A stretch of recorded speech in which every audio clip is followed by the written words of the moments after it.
Vamos aqui agora para a nossa terceira palestra, mas antes de começar eu queria agradecer aqui a presença e a Márcio por ter aceitado o nosso convite. Márcio já é nosso amigo aí de 25 anos aí de trabalho. Então, Márcio foi uma daquelas pessoas que viu a gente nascer, nos ajudou bastante, nos ensinou bastante e, nesse momento, veio aqui nos ajudar com um assunto que ele domina. Ele é um coautor dessa norma, está com essa cara aqui, com essa humildade toda, mas vocês vão ver, ouvir o audiovisual do autor da norma, vindo até aqui para poder compartilhar com a gente o conhecimento dele. Márcio, primeiramente, muito obrigado. Valeu por ter aceito o nosso convite. Agora aceite o desafio de fazer essa palestra em 35, 40 minutos. Ele me pegou de surpresa aí nessa... Não, eu estou pegando você convite. De surpresa. Agora, se você demorar, a galera vai me pegar de pau aqui, porque está todo mundo com fome. Já está na hora do almoço, eu ficar falando aqui, aí o pessoal vai me matar aí. Está com você. Mas obrigado aí pelo convite, é sempre um prazer estar aqui no Anadelmo Adeio, e como ele falou, né, eu vi várias empresas surgirem nessa área aí de analítica, e nem todas sobreviveram, né, esse tempo todo, então, parabéns aí, Ademar, pelos 30 anos aí, e obrigado aí pelo convite, pela oportunidade de falar sobre essa norma. Eu tive o prazer de participar do projeto de elaboração dessa norma, e vocês vão ver, eu procurei trazer aqui, assim, a aplicação da norma, né? Então, para não ficar passando passo a passo, não, eu trouxe alguns pontos da norma e trouxe os exemplos práticos, né? O ideal seria a gente fazer um hands-on aqui, cada um com o seu computador, e fazendo comigo aqui a validação do analisador. Mas, como a gente não ia ter tempo, eu trouxe os exemplos, vou passar para vocês aí, para a gente ter esses 30 não, viu? Eu falei com ele que era 50 minutos, ele já quer cortar 30, tá? Mas vamos lá. Antes de passar, né, eu só... Falando assim, eu sou químico também, doutor Eliane, tá? Então, sempre um prazer ter químicos juntos aqui falando, né? Eu sou químico industrial, formado aqui na UFBA. Eu fiz mestrado em química, aí já entrei na Copene, né? Antiga Copene, na Braskem, na antiga Copene. Sempre nessa área de analítica, então eu comecei minha carreira na área de analítica, então fiquei 17 anos dedicado à analítica diretamente no front lá, diretamente com os equipamentos. E nos últimos 11 anos, eu assumi o laboratório de controle de qualidade da Q1, que é a antiga Copene. Então, o laboratório hoje na Q1 é responsável por o controle de qualidade na Q1 e também todos os analisadores da Regional Bahia, né? Então, a gente tem 5 plantas aí aqui na Bahia da Braskem, e temos aí por volta de 350 analisadores instalados aí na planta. Desses 350, aí, uns 110 são cromatógrafos, tá? Então, E fazer isso aqui, validação desses equipamentos, é uma missão impossível mesmo. E posso falar para vocês que não estão todos validados, tá? Tem alguns, poucos. Vamos lá. Eu trouxe como referência aqui a própria BNT, né, que é essa validação do desempenho de analisador de processo. Existe o STM, que é também para performance de analisador de processo, a norma internacional. Então, a gente se baseou muito nessa norma para fazer a BNT, e trouxe esse reporte técnico aqui da IEC, que é sobre sistemas de gerenciamento de analisadores, né? Porque se a gente não fizer essa parte aqui do... Vou trocar de mão aqui. Se a gente não fizer essa parte aqui do gerenciamento de manutenção dos equipamentos, a gente não vai conseguir validar nenhum equipamento, tá? Então, isso aqui é fundamental, ter todo o planejamento de manutenção para a gente conseguir chegar na validação. Então, essa norma aqui a gente fez, teve várias pessoas envolvidas, mas eu trouxe aqui os 4 principais. Então, o Elcio, da Transpetro, o Bueno, da Revap, né? A Soraya, que era da Universidade Petrobras aqui na Bahia, hoje ela já saiu, ela é consultora aí da Acelen. E eu participei também do projeto por ter esse conhecimento em analisadores, né? Então, me convidaram por isso. Na verdade, assim, o Elcio, ele é especialista em estatística, e a Soraya também, e eu e o Bueno entramos como especialista em analisadores, tá? Então, porque vocês vão ver que a norma, é uma estatística aplicada. Estatística aplicada à validação de analisadores. Então, eu sei que todo mundo aqui adora estatística, né? Não é verdade, Antônio? Botei ele para estudar, para responder o quiz. Então, vamos em frente aqui. Então, a primeira pergunta que eu trago é por que validar os analisadores, né? Você comprou aí os analisadores da ABB, comprou dos fornecedores, colocou na planta, e por que a gente vai validar esses analisadores, né? Porque a gente sabe, quem trabalha com analítica aqui, sabe que o operador vai ligar para você e você, ó, o analisador tá ruim, tem que checar aqui, né? Sempre tem isso, né? Quem não convive com isso, tanto analisadores como instrumento, né, Alimar? Então, sempre vai ter isso aí, sempre vai ter essa dúvida, e a validação vai te dar uma garantia de que você vai estar afirmando que o seu analisador está analisando corretamente, tá? Então, lá na Braskem, todos os analisadores que estão instalados na planta, ele passa por um processo de projetos, né, de conceitual, de básico, de detalhamento, de instalação, montagem e startup. Se você faz isso aqui de forma contundente, né, seguindo todas as etapas, já tem grande garantia que seus analisadores vão funcionar corretamente, tá? E a validação seria a etapa final, depois que o equipamento for instalado, para você validar, para você garantir de fato que o seu analisador está funcionando corretamente, emitindo resultados corretos. Porque o nosso produto, quem faz analítica, quem faz instrumentação, é gerar dados e gerar dados corretos, né? Muito pior do que não ter o dado é gerar um dado incorreto que vai ser usado para uma coisa e vai ter uma tomada de decisão errada. Então, por isso que a validação é importante. Eu trouxe essa foto aqui que é do técnico do laboratório, né? Dentro do laboratório lá, mas no laboratório são pessoas normais, tá? Vamos lá. E para falar da norma, eu preciso fazer uma revisão aqui rápida de alguns conceitos estatísticos. Eu sei que todo mundo sabe, mas não vale a pena revisar um pouquinho, porque a gente precisa entender isso para dar prosseguimento na norma. E essa norma, pessoal, ela é autoexplicativa. Você vai ver que é passo a passo. Ela é grande, ela assusta um pouco, são 78 páginas, mas são anexos e são explicação dos testes estatísticos que são utilizados para validação, tá? Então, o primeiro conceito aqui é sobre a distribuição normal, né? Na verdade, no meio estatístico, não é chamada de normal, é chamada de distribuição gaussiana, mas é a mesma coisa, que é uma distribuição de probabilidade contínua parametrizada pela média e pelo desvio padrão, certo? Que segue essa equação aqui de distribuição de probabilidade, que vai ser a famosa curva de sino, né? A curva normal gaussiana, e ela pode ter formatos diferentes a depender da média e da sua dispersão, tá? Então, isso aqui é importante a gente ter, porque o primeiro passo para validar o analisador vai ser checar se seus dados são normais ou não, se segue uma distribuição gaussiana ou não. E também trago aqui a distribuição t-student, né, que é outra distribuição estatística, que, na verdade, é uma vamos dizer, caso particular da distribuição gaussiana, que é para tamanho de amostra pequeno, né? Para você calcular essa distribuição, quando você tem poucos dados, você usa a distribuição t-student, e quando você vai fazer a validação, você não vai conseguir pegar muitos dados, né? A norma vai falar que, no mínimo, 10 dados. Então, com esses 10 dados, você tem que fazer o teste t-student para você saber se ela segue uma distribuição normal ou não, tá? Você não vai poder usar, você não vai coletar 100 dados para fazer sua validação. Você vai coletar 10 dados ou mais um pouco. Isso. E outra coisa que eu trago também é o intervalo de confiança, né, que é a sua média, mais ou menos um desvio padrão aqui. O T é o T de student, que vai definir isso aqui, e o N é o seu número de dados, porque assim é comum na indústria, né, os consumidores dos nossos dados acham que a gente mede um valor exato. Quanto é que está dando no analisador? Ah, está dando 20. Nunca é 20, né, pessoal? É sempre 20 mais ou menos alguma coisa, porque a doutora Eliane falou da incerteza que tem na medição, né, do desvio que tem na medição. Então, a gente nunca vai dar um resultado correto. Então, é importante a gente ter esses intervalos de confiança e vai servir para a gente validar um dos casos dos analisadores, tá?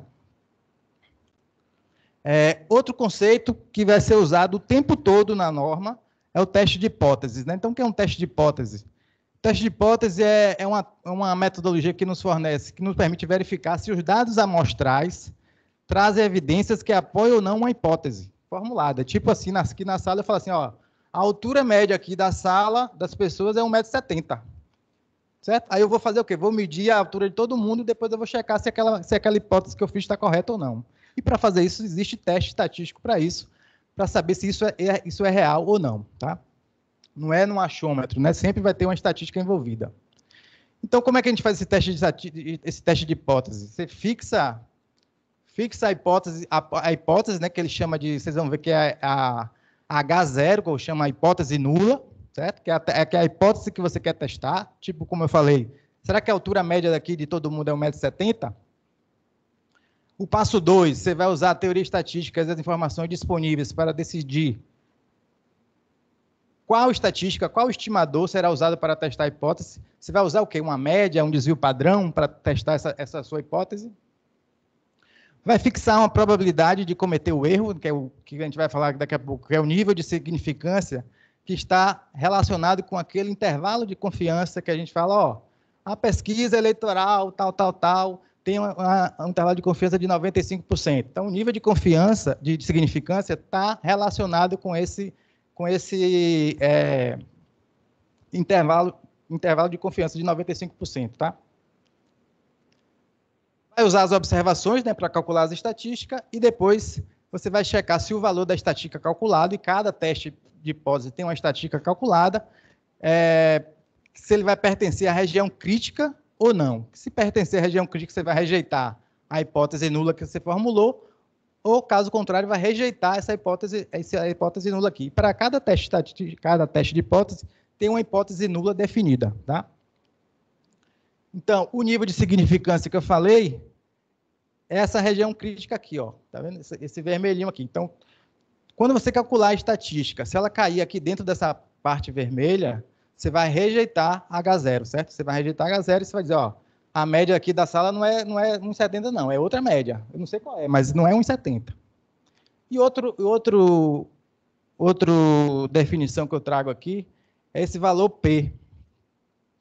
E aí, pessoal, aqui foi que eu fiz uma licença poética, aí, se posso falar assim, da norma, porque a norma não fala em nenhum momento de P-valor, tá? A norma sempre fala na estatística calculada. Mas, em termos práticos, para você fazer a sua avaliação do teste de hipótese, é muito mais fácil você usar o P-valor do que você usar a estatística calculada. Por quê? Todos os softwares hoje que a gente usa para fazer teste estatístico, ele já te dá esse P-valor. E vocês vão ver lá na frente que é muito mais fácil você avaliar o P-valor do que calcular essa estatística aqui para fazer sua avaliação se a região, se você rejeita ou se você anula a hipótese nula, tá? E o P-valor, o que é esse P-valor? O nível de significância é você que define. Você fala, ó, meu nível de significância é 0,05. E essa norma é toda aplicada para esse nível de significância, 0,05. O P-valor, ele vai calcular isso como se ele calculasse esse valor verdadeiro de alfa. Se esse valor de verdadeiro de alfa estiver dentro daqui da região que não é crítica, você vai aceitar H0. Se não, você vai rejeitar H0. Tá? Ou seja, se seu P-valor for maior do que o seu nível de significância, você vai aceitar a hipótese nula do teste estatístico, senão você vai rejeitar. Todo mundo entendendo aí, né? Qualquer coisa, pare aí, porque é muita informação mesmo e não tem outro jeito de falar isso, né? E aqui a ideia não é entrar nos testes específicos, né? Porque esses testes são testes aí que foram desenvolvidos há vários anos aí atrás, por estatísticos aí, tudo na mão, tá? Naquela época não tinha computação, então foi tudo feito na mão, no cálculo mesmo. Mas hoje, graças a Deus, tem os software aí para nos ajudar. Então, eu trouxe aqui o exemplo de um teste de hipótese, que é o teste de normalidade desses dois caras aqui, Shapiro e Wilk, que é um teste de hipótese usado para avaliar se uma amostra provém de uma população distribuída normalmente ou não, certo? Que é o primeiro teste que a gente precisa fazer nos nossos dados. Então, ele define, aí seguindo os passos lá que eu falei do teste de hipótese, ele define qual é a hipótese nula, né, o H0, que a amostra é proveniente de uma população normalmente distribuída. Depois ele vai, não, alternativa, essa amostra não é de uma população normalmente distribuída. Vai calcular a estatística, que tem uma fórmula para calcular. Então, a norma, né, eu botei aqui até a fonte da norma. Essa estatística lá, na norma, está explicando como é que você calcula isso aqui, passo a passo. Então, você pode fazer isso numa calculadora ou no Excel, como queira, né? Depois você vai comparar essa sua estatística calculada com seus dados com a estatística tabelada. Então, na norma também tem uma tabela de dados que você vai comparar essa estatística que se calculou com essa daqui, certo? E aí, qual vai ser o resultado disso?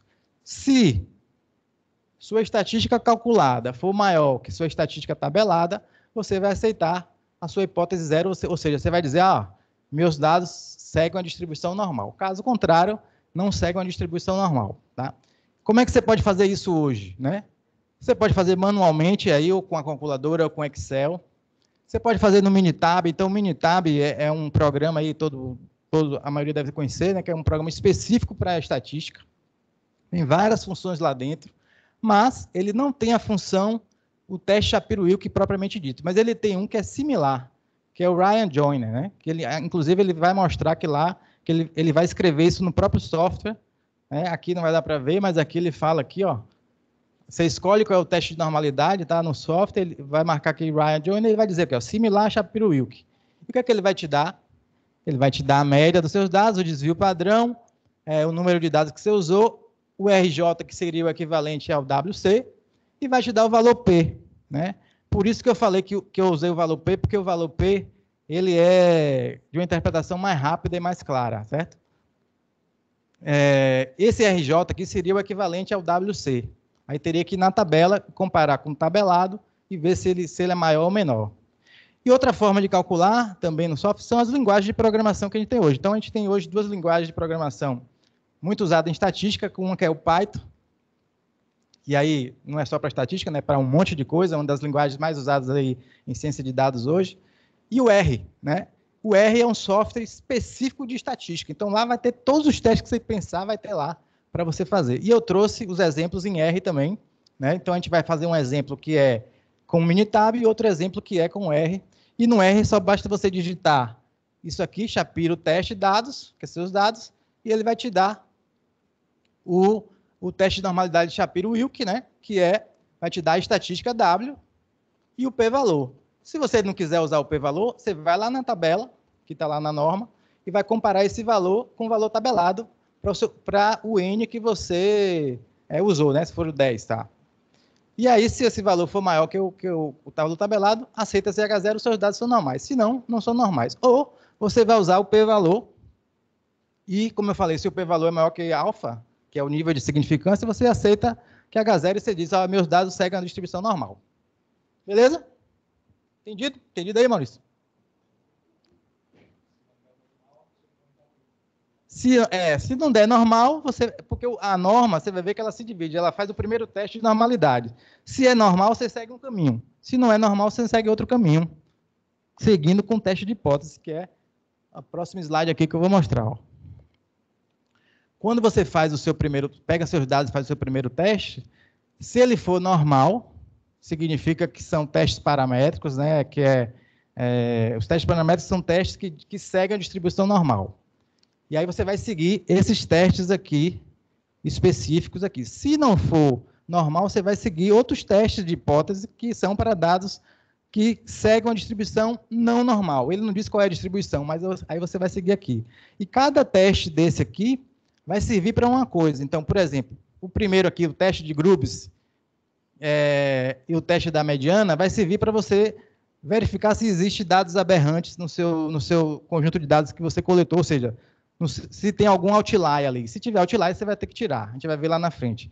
E aí segue teste T pareado, o teste de Vicox, que é para avaliar medida de posição dos dados pareados, mesma coisa não pareados, teste de Fisher, que é para você avaliar a dispersão, né? Ou teste de student para você avaliar intervalo de confiança.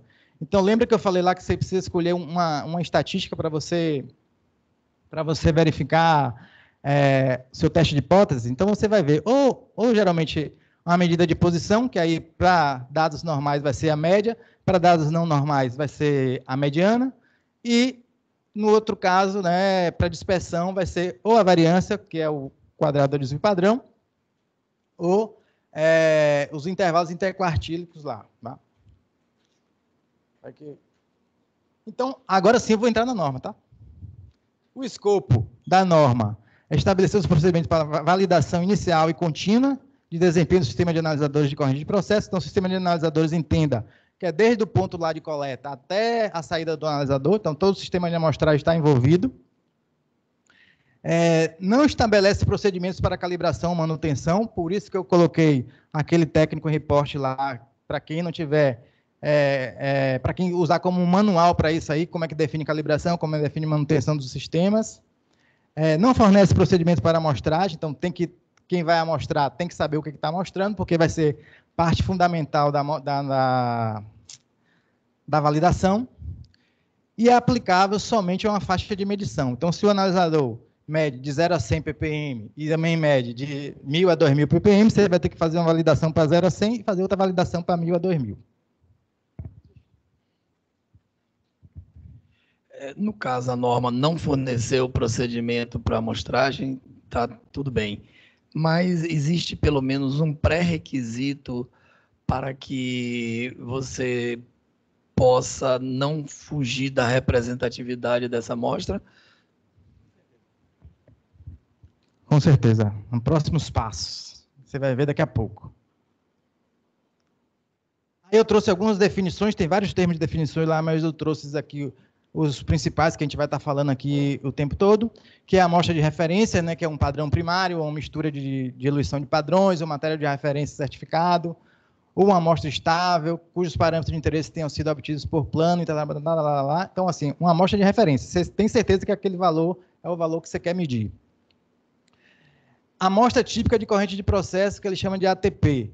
Você coletou sua corrente lá, então aquela amostra típica de processo, né? Que você vai pegar e você vai escolher essa amostra que daqui a pouco, Antônio, isso aqui que a gente vai estar te falando a sua pergunta, tá? Como é que você coleta essa amostra típica de processo aqui, que você pode usar ela para validar seu equipamento, tá? Usa ensaio de referência, né? Que é um ensaio realizado sob condições controladas para produzir resultados confiáveis, porque vocês vão ver que existe procedimentos de validação que você vai validar contra um método de referência, que pode ser um método do seu laboratório, um método de um laboratório externo, né, dependendo da sua disponibilidade. Generalidades, aí, respondendo a sua pergunta. O sistema analítico deve estar em condições normais de operação, segundo os requisitos especificados pelo fabricante. A coleta das amostras deve ser feita de forma representativa, com as amostras acondicionadas seguindo procedimentos específicos para cada tipo de fluido ou ensaio. Então, lá na norma, ele até cita a norma de amostragem para GLP. O processo deve estar em condições normais, estáveis de operação, né? Nos casos em que o procedimento de validação utilizar a amostra de processo. Então, você não vai pegar uma amostra quando sua planta estiver partindo, quando sua planta estiver em final de campanha, né? Você vai usar quando ela estiver uma estabilidade dentro do processo. Em pelo menos 2 períodos distintos, então não adianta eu ficar lá coletando uma amostra, enchendo uma garrafa, enchendo outra, uma em sequência da outra, você tem que dar um tempo daquilo ali para isso dar uma representatividade maior e usar momentos diferentes do dia para você pegar também as intempéries aí do seu ambiente. E respeitar o intervalo, né? Pode ser de mínimo de 6 horas entre as coletas, não pode ficar pegando a amostra de hora em hora, para dar até tempo para o processo entrar na dinâmica dele lá. Sempre que possível por diferentes técnicos, aí também é sempre que possível, né? Mas não é fundamental. E um prazo mínimo de 1 semana e no máximo de 10 semanas. Você não vai pegar a amostra 1 ano para você fazer a validação, tá? Tem que especificar esse plano aí. Sempre que possível, é montante do sistema analítico, né, para você pegar o que está entrando no analisador ali. E essa norma, como eu falei no início, né, o nível de confiança é de 95% para todos os testes estatísticos descritos. Ou seja, aquele nível de significância que a gente falou no início sempre vai ser 0,05. Tá? E aí, entrando na validação em si, a primeira coisa que você vai escolher é qual o procedimento que você vai usar. A norma te dá 4 procedimentos para você seguir, né? Então, ele começa aqui no fluxograma. Existe ensaio de referência? Se não existe, você não tem laboratório, você não quer usar um método laboratório, você vai parte direto para o procedimento D, que a gente vai ver daqui a pouco. Se sim, você vai perguntar, esse AV aqui saiu errado, tá? Isso aqui é AR, tá? Veio errado aqui na norma e não sei por que não corrigiram. Essa amostra de referência pode ser introduzida no sistema? Não. Então, você vai vai para o procedimento C. Sim, você passa para a nossa etapa. É possível obter uma amostra típica de processo? Não, vai para o procedimento. Sim, vai para o procedimento A. Tá? Então, são 4 procedimentos de acordo com o que você tem disponível na sua planta. E os procedimentos, está pequeno aqui, mas eu vou ler, fazer um resumo. O A, ele vai ser o mais completo, porque você vai testar, vai comparar a média de posição, ou a medida de posição, que pode ser sua média ou mediana, dependendo da distribuição, e a dispersão dos seus dados, e vai sempre usar um método de referência. O B, a mesma coisa, medida de posição e dispersão, mas vai ser com uma amostra de referência, e comparar com um ensaio de referência. O C não vai ser amostra de referência, vai ser uma amostra típica de processo, e vai comparar ele com o seu ensaio de referência. E o D, que é o mais simples, que você vai comparar os seus resultados com uma amostra de referência, com um padrão. E aqui, o padrão que você vai fazer a validação não pode ser o padrão que você calibrou o equipamento. Tem que ser um padrão diferente, né? Senão você está roubando. Hã? Não, precisa ser uma amostra de referência diferente. Mas tem que ser a certeza de que aquele valor é o que você vai medir. Você não pode calibrar e testar com o mesmo padrão, tá? Então você tem que usar 2 padrões.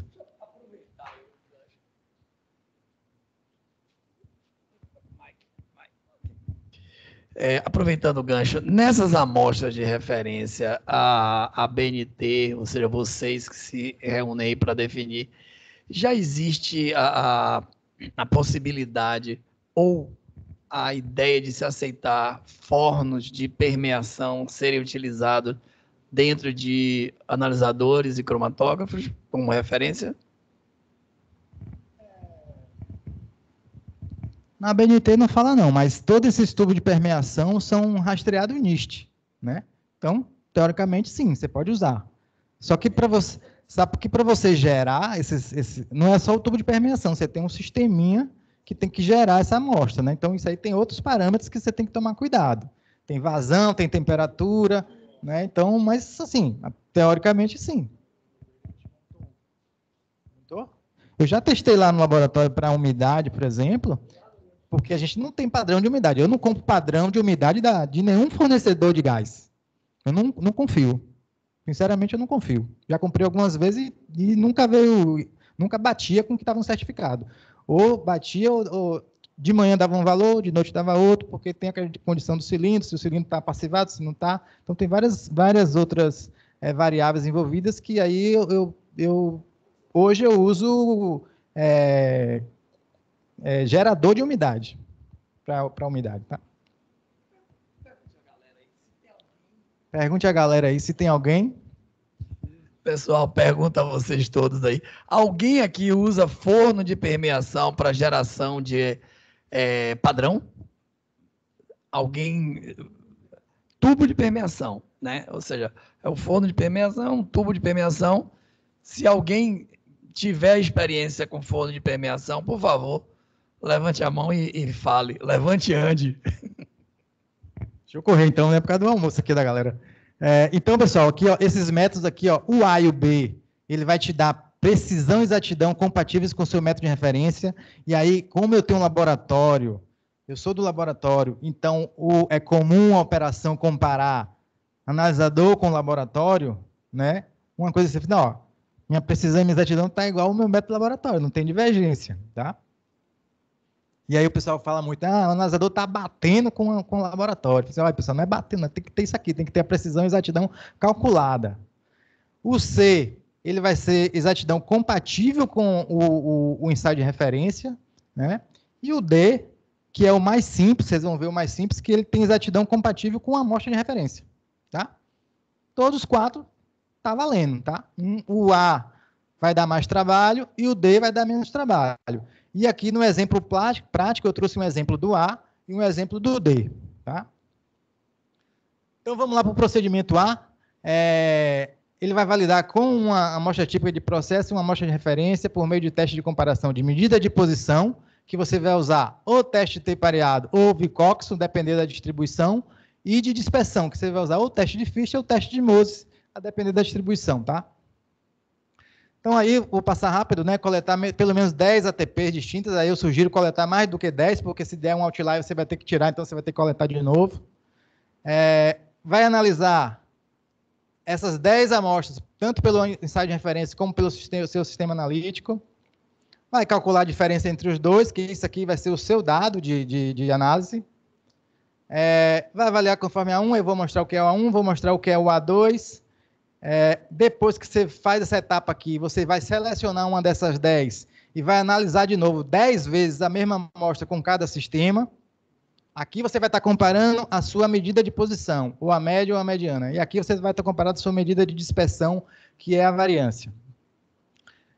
Então, vai avaliar a dispersão conforme A4, vou mostrar ali o que é isso.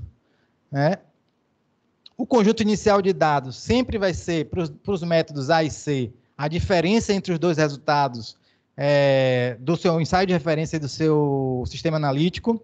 Aqui, o PowerPoint me trollou aqui, ó, corrigiu para AS, mas é SA. E o procedimento B e D vai ser sempre a diferença entre o ER e a amostra de referência e o seu sistema analítico, tá? E aí, ó, o que é o que ele fala assim, avaliar os dados conforme A1. A primeira avaliação que você tem que fazer dos seus dados é você traçar esses gráficos para ver se na sua coleta de dados, nas suas análises, existe uma tendência dos dados. Ó, tem uma tendência, tem os dados estão em um lugar, depois para outro. Então, aqui já tem um erro sistemático no seu sistema. Então, você já para a validação aqui, volta tudo, checa todo o seu sistema, suas análises, coleta de novo as análises. Então, você tem que ter, para você começar a validação, você tem que checar todo o seu sistema com muito critério de tudo que tiver, seu ensaio de referência e suas coletas de amostra, para não ter isso aqui, para você não ter que ter retrabalho. Cromatografia para gás natural. Você analisa 8 compostos, tradicionalmente. Para cada composto? Não posso eleger um e...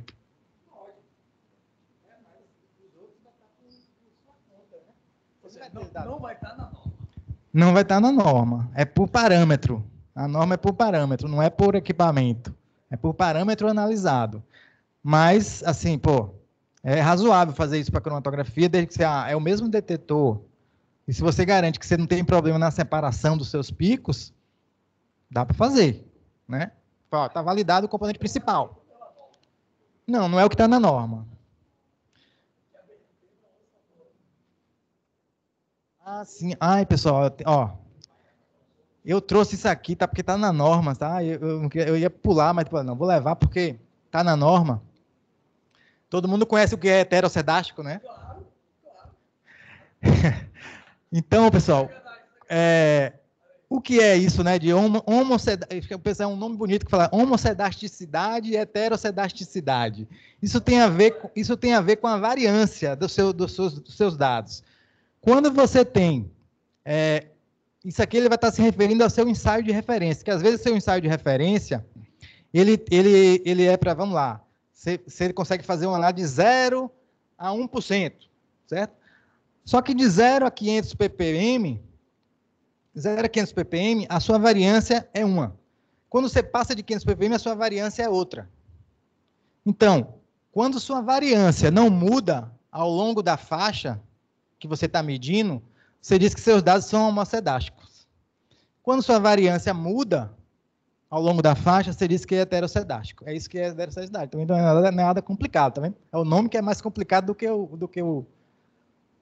Então, quando é que você vai fazer esse tratamento aqui? Quando o seu método de referência for heterocedástico, você vai ter que fazer essa avaliação e vai ter que fazer, em vez de você fazer só a diferença entre a sua análise do seu sistema analítico com o seu ensaio de referência, você vai ter que dividir pelo desvio padrão do método, tá? Só isso aqui que eu trouxe, mas a maioria dos nossos métodos que a gente usa, geralmente são homocedásticos, tá?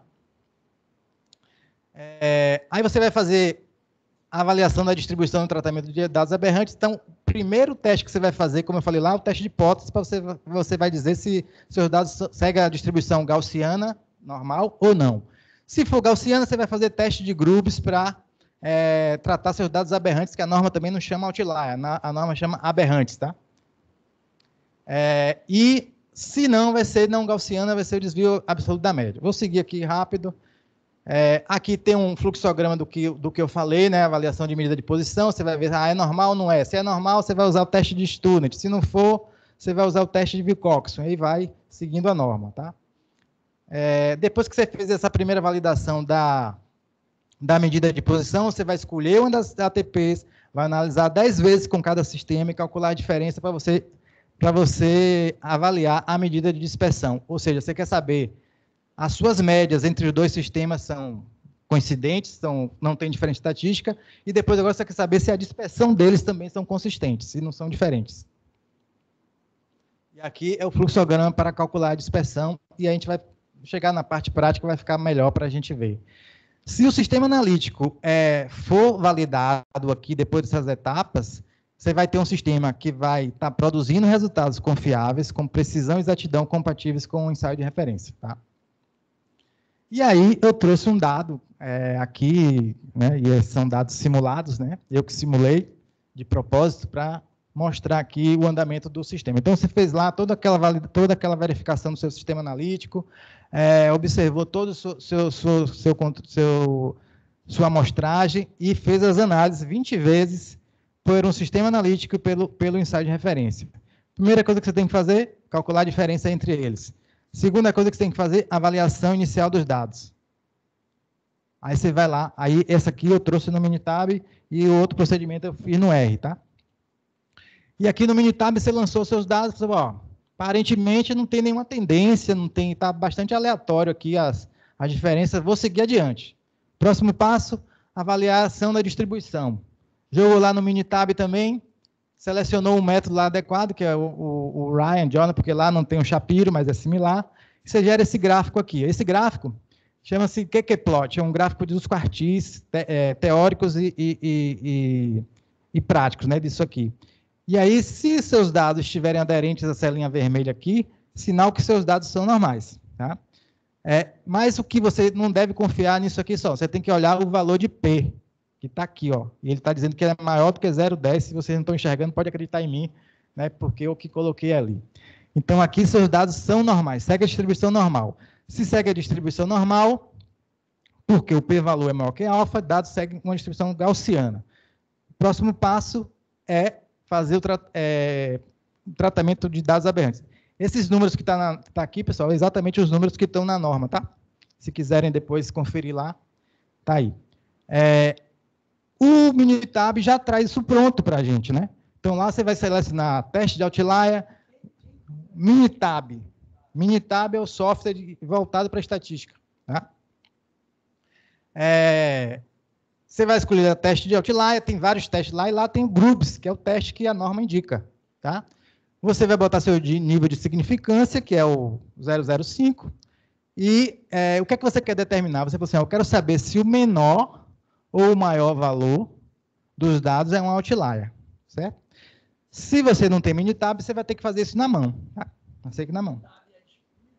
Não, o Minitab é pago, é um software pago e não é barato, tá? Por isso que eu trouxe a alternativa do R, porque o R é gratuito, tá? Só que o R é programação, não é como uma professora mesmo, não é clique, clique, clique, clique, você tem que programar, tá?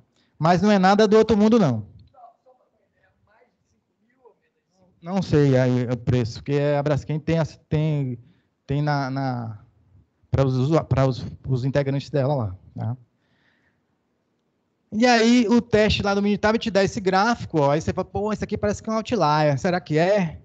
Aí o próprio Minitab já te diz, ó, nenhum outlier no nível de significância 5%, certo? Ele diz que está distante aqui, mas pelos testes estatísticos, o p-valor está aqui, ó, 0,592, maior que 0,05, não tem outlier, tá? Beleza? Segue a vida. Agora, você vai fazer a avaliação da medida de posição. Você vai saber se as médias do sistema analítico são iguais às médias do seu ensaio de referência. E, para isso, você vai no Minitab, tem lá um teste pronto, P pareado. Você vai dizer a mesma coisa, o nível de confiança. Qual é a diferença hipotética que você está testando? Se é zero, se a diferença entre a média de 1 e a outra é zero, certo? Rodou lá, olha o que aconteceu, certo? Seu H0, que é o zero, né? Está fora do seu boxplot aqui, né? Ou seja, me parece que as médias não são diferentes, certo? As médias que o meu analisador emitiu e as médias do meu ensaio de referência não são significativamente, estatisticamente iguais, certo? E aí, o que é que você tem que fazer? Olha o p-valor, 0,000, como o p-valor, ele te dá aqui o t também, o t é maior que o t tabelado, está nessa tabela aqui, e o p-valor é menor do que o seu nível de significância, você tem que rejeitar H0. Você fala assim, ó, existe diferença entre as médias das populações. Ou seja, se o analisador não está aprovado, volte a casa zero, faça tudo de novo, porque você fez alguma coisa errada, certo? Ou o seu equipamento está com algum problema, tá? E aí, eu fiz isso já, eu fui lá, falei, chamei o pessoal, falei, pô, retrabalho, pessoal, vamos fazer de novo. Fui lá, peguei de novo. Exatamente. Então, fui lá de novo, peguei novo conjunto de dados, peguei a diferença, fiz a avaliação inicial dos dados, fiz a avaliação de distribuição, avaliação da média de posição novamente, e aí, olha só, o nosso H0 caiu dentro do boxplot.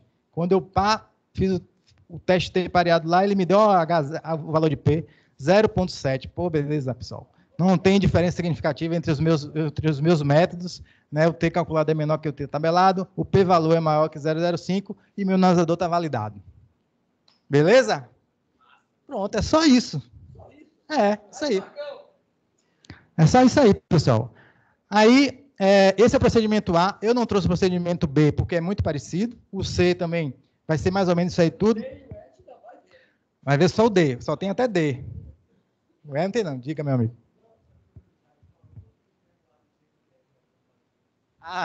Menos de 1%. Assim, não é barato fazer isso, pessoal. É caro, porque precisa de tempo, precisa de padrão. Então, assim, a sugestão que a gente tá buscando lá é, qual é aquele analisador crítico que a gente... Porque, assim, a gente não fornece serviço, né? E os nossos laudos de produto são feitos pelo laboratório, não são feitos por analisadores. E os nossos métodos, sim, são validados. Porque todo método de bancada, de laboratório, quando você vai botar ele em produção, você tem que fazer a validação. Tá? Você não vai... Geralmente, você pega um STM, um método que já está pronto, você copia e cola no seu laboratório e você valida ele. Então, os laudos são emitidos com isso. Os analisadores, aí, se tiver, por exemplo, você vai ser a ANP e bota lá na norma dela, olha, todos os analisadores de gás agora têm que ser validados conforme a BNT 16808. Vocês vão ter que, o cliente vai ter que validar. É o cliente, porque você viu que você mostrou ali os dados de exatidão, de repetibilidade do seu analisador. Aquela validação é que você fez lá na fábrica.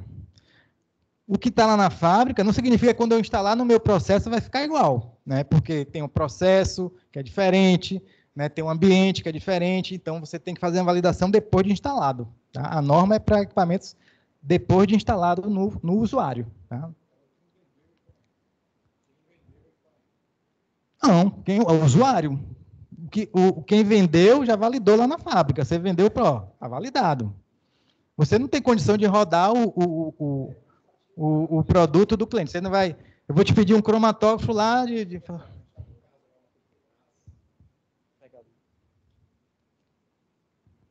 Tem um projeto na Petrobras, para entregar agora, daqui 2 meses, e a gente estava utilizando a outra norma, a STM, aí o cara pediu, dá para mudar para 16808?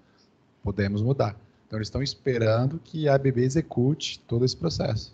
Sim, aí é uma exigência deles, né? Mas, assim, e você lá só vai poder fazer isso no procedimento D, né? Você vai fazer com o procedimento D, que você vai falar assim, eu não tenho um método de referência, eu posso fazer com D, então você vai comprar um padrão para calibrar e comprar outro padrão. Sua despesa vai ser um outro padrão para comprar, né? Mas, assim, isso eu não acho certo, porque quando eu botar no meu processo, analisador de quê? O cromatógrafo no processo, vai estar lá no processo analisando uma corrente de hidrocarboneto, que você não tem a corrente toda que ele tem lá, vai botar para operar, vai estar dentro de uma casinha, num calor, num frio, não sei. Pode ser que não valha de nada isso aí, entendeu? Então, eu acho que vale discussão com eles. Porque quando o operador, o engenheiro, perguntar, olha, o analisador não está funcionando. Aí você vai falar, não, ele foi validado na fábrica. Assim, sim, o que é que eu tenho com a fábrica? Eu quero saber ele validado aqui na minha planta. Entendeu, Maurício? Então, eu sou a favor que você mande do que você mandou, e eu faço a validação aqui. Dificilmente, quando você compra um cromatógrafo, você manda a amostra para vocês. Assim, eu não sei se eles mandaram, vou te mandar a amostra aqui para você. Você não manda, você fala, eu quero isso, nisso. Aí você faz um padrão lá, do jeito que você quer, e já aconteceu coisas lá na Braskem, e assim, eu quero analisar 5-hexano na nafta. O cara pega 2 componentes, bota 5-hexano e faz o canalizador. Quando chega lá, a nafta tem 350 mil componentes, não vai funcionar. Né? Beleza, vamos lá. Quanto tempo ainda aí? 5 minutos. Porra, não dá não. Ali só foi a primeira etapa, viu? Da medida de posição. Você vai ter que fazer agora a medida de dispersão. Suas médias são iguais. Agora você quer saber se a dispersão deles estão corretas, se estão dentro do requerido. O Minitab não tem um teste de F, o teste F que a norma recomenda, tá? Mas o Excel tem. Então o Excel está lá, ó. Vai lá em análise de dados, tem lá, teste F, 2 amostras para variância. Fez lá, o Excel já te dá os valores aqui em azul, foi porque eu escrevi, porque o Excel te dá F, que é o calculado, e F crítico, que é o tabelado, tá? E te dá o valor de P que está aqui, tá? A avaliação é igual, o valor de P é maior que 0,05, aceita segue a 0 aí, agora sim seu sistema analítico está aprovado. Aquele lá, o mesmo. Aprovado pela... Você está dizendo assim, ó, você está emitindo resultado que a média é compatível com o seu ensaio de referência e a sua dispersão também. O analisador está 100%. Certo? Pode confiar de olho fechado. Beleza? Aí você emite o certificado e tal. E aí o procedimento... Assim, aqui eu trouxe a medida de dispersão no Minitab, eu falei que ele não tem um teste F, mas tem 2 testes que são equivalentes, que é esse Bonnet e esse Levene aqui. Você vai fazer a mesma coisa, ele vai te dar o mesmo valor de P e a avaliação vai ser igual, tá? Então, se quiser fazer tudo pelo Minitab, você consegue fazer, tá?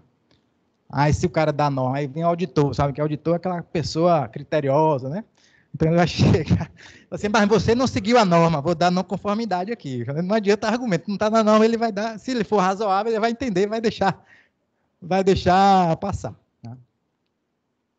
E aí, o procedimento D, que é o mais simples, aqui vou passar mais rápido, né? Você vai fazer a mesma coisa, validação com a amostra de referência, vai usar intervalo de confiança por meio do teste T de Student ou Bonnet Price, se for normal ou se for não normal. E aqui, para ilustrar, eu trouxe os dois, tá? Você vai pegar, pelo menos, analisar a sua amostra de referência 10 vezes, né? Sugestão é fazer sempre mais, porque pode ter outlier. Mesma coisa lá, faz aquele análise sequencial aqui para ver se tem alguma tendência, algum erro sistemático no seu sistema. E faz a avaliação de distribuição, né? O teste Shapiro, se for gaussiana, vai ser teste de grupo, se não for, vai ser desvio absoluto da mediana. Mesmo esquema aqui, né? Da sequência, e se for aprovado, o seu analisador, o seu sistema analítico vai estar produzindo resultados confiáveis, com exatidão compatível com a sua amostra de referência. Aí vamos para o prático, né? E aqui eu já trouxe no R, tá? Para mostrar a vocês que existem várias possibilidades, e o R é bem de boa, assim, você consegue, tem vários tutoriais aí na internet, é um software de estatística mesmo, feito por estatístico para estatísticos e não estatísticos.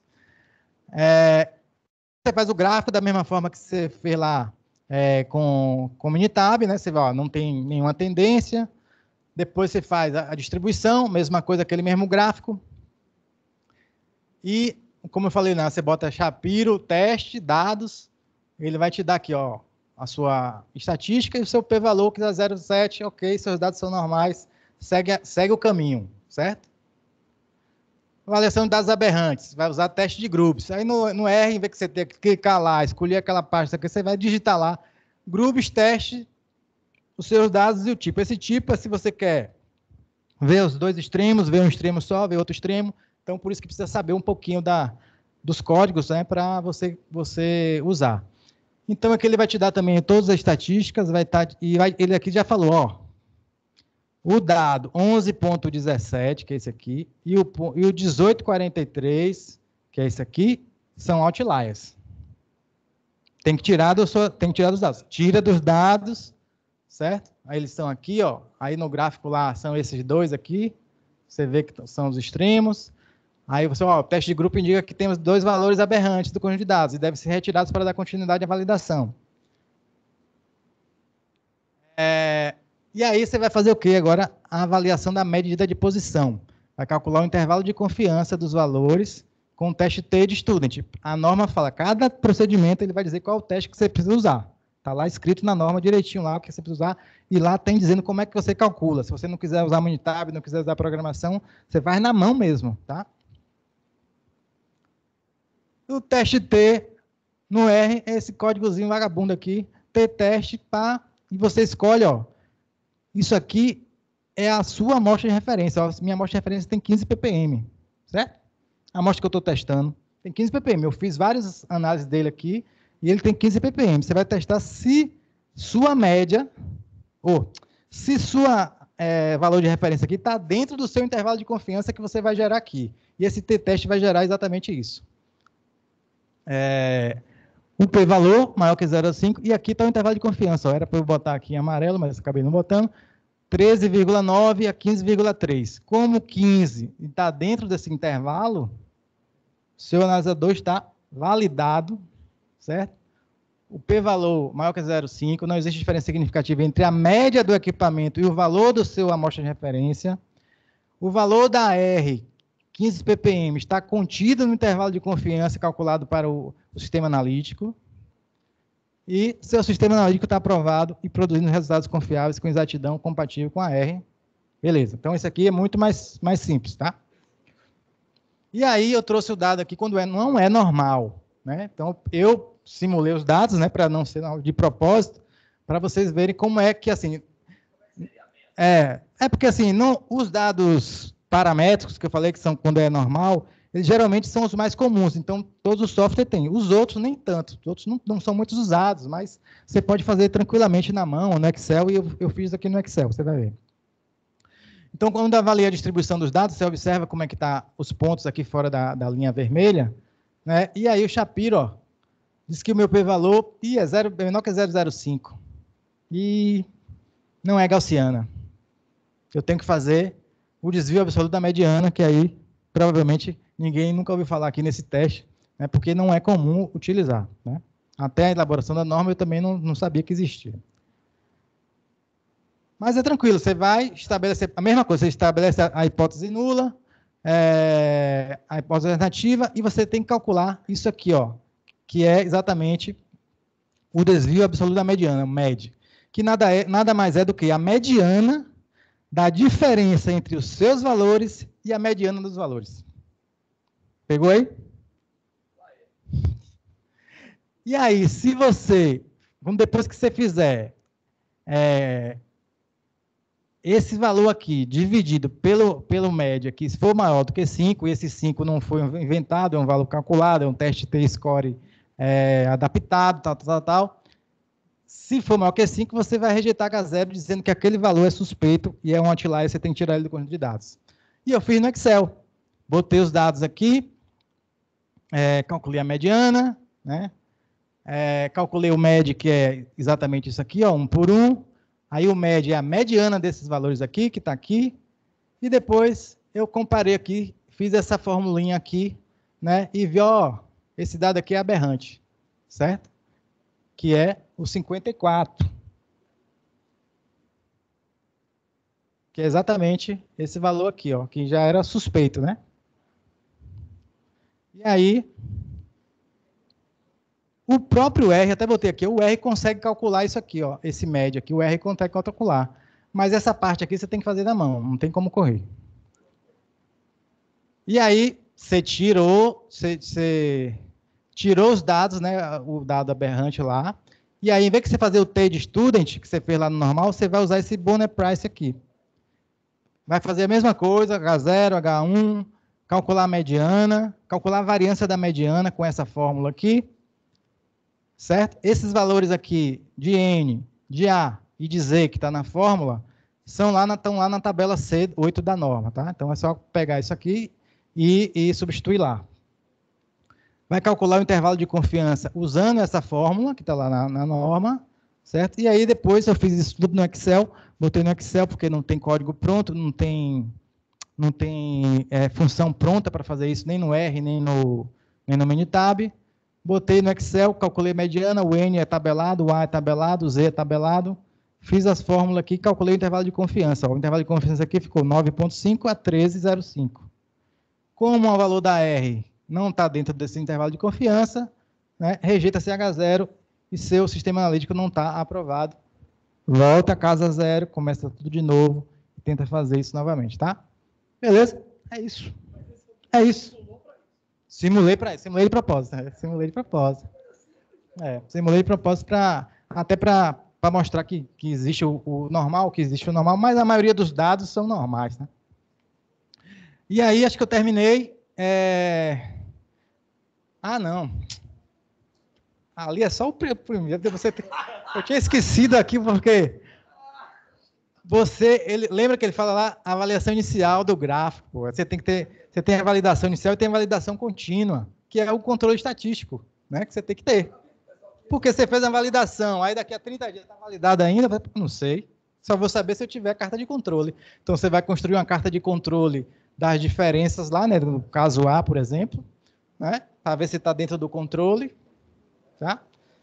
Se seus dados forem não gaussianos, aqui a gente usou média e desvio padrão. Se for gaussiano, a gente vai usar mediana, aqui está errado, né? Média, mediana, intervalo interquartílico, tá? Para calcular esses limites aqui se for não gaussiano. Beleza, fez esse gráfico o gráfico de controle inicial.